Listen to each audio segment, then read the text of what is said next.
So dito nga po mga kalingap mga kaedsi, grabe no, napakalaki po pala ng nagastos nga po sa event nga po ni Viancy, at talagang grabe, napakaswerte po ni Viancy mga kalingap mga kaedsi, dahil nga po napakabongga po ng kanyang birthday. Kumbaga naranasan na rin po ni Viancy no, yung ganitong birthday na kung dati lang po ay kumbaga naghahanda lang po sila ng pansit pero syempre yun naman po talaga ang number 1 po na handa natin dahil nga sabi nga po nila pampahaba ng buhay nga po at dito nga po mga kalingap mga kaedsi, ito po pala yung mga nag-sponsor nga po ng event nga po para sa birthday ni Viancy. At ito po mga kalingap mga kaedsi, basahin po natin yung mga nag-sponsor nga po ng event para nga po dito sa birthday nga po ni Viancy.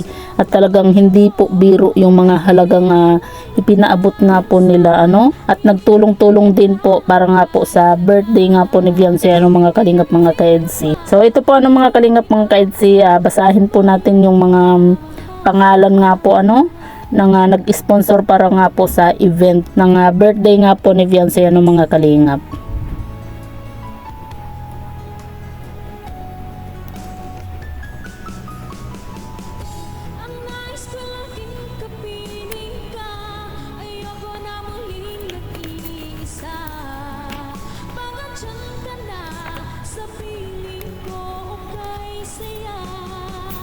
So yan po mga kalingap mga kaedsi, yung mga nag-sponsor nga po ng event para nga po sa birthday ni Viancy, at talagang grabe mga kalingap, ang lalaking halaga po ng ipinaabot po nila at talagang nagtulong-tulong po ang lahat para po dito sa birthday nga po ni Viancy nga po mga kalingap mga kaedsi.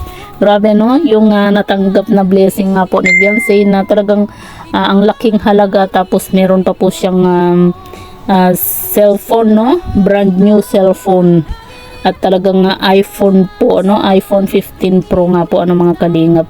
Napakaswerte ni Viancy nga po dahil nagkaroon po siya ng mga sponsor, at talagang ang daming nagmamahal nga po sa kanya, di ba? At saka nakakatuwa po yung message nga po ni Viancy dito kay Kalingap Edu.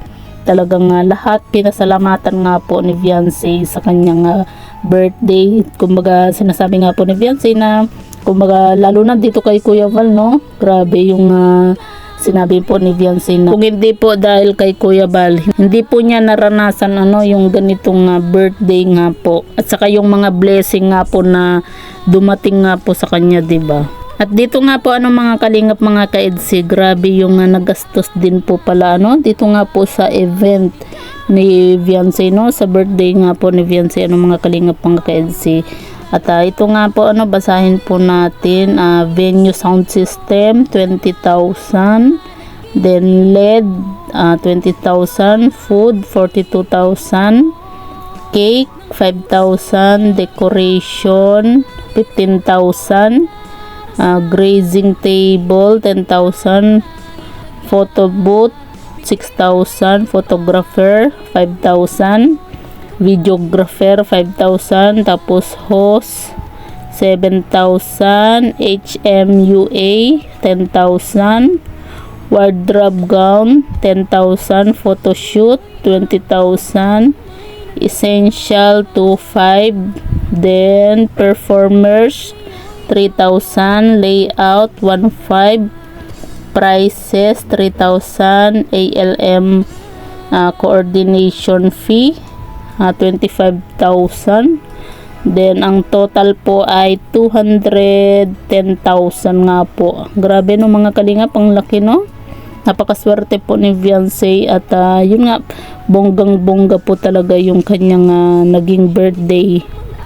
Kumbaga mapapasana all na lang po tayo at hindi lang po yan mga kalingap, kumbaga nagpakain pa po itong si Viancy nga po sa kanilang lugar doon sa nga po sa barangay nga po nila na talagang pinaghandaan din po ni Sir Leo di nga po, dahil 4 na baboy po yung inihanda nga po para nga po sa kaarawan ni Viancy. At ayun nga po mga kalingap mga kaedsi, usap-usapan nga po ngayon yung secret admirer nga po ni Viancy, dahil napakalaking halaga po ng ibinigay nga po dito kay Beyonce, 50,000, no? So yan po mga kalingap pang ka-EDSA, sino nga ba yung secret admirer nga po ni Beyonce? Comment nyo lang po sa ibaba at babasahin po natin isa-isa.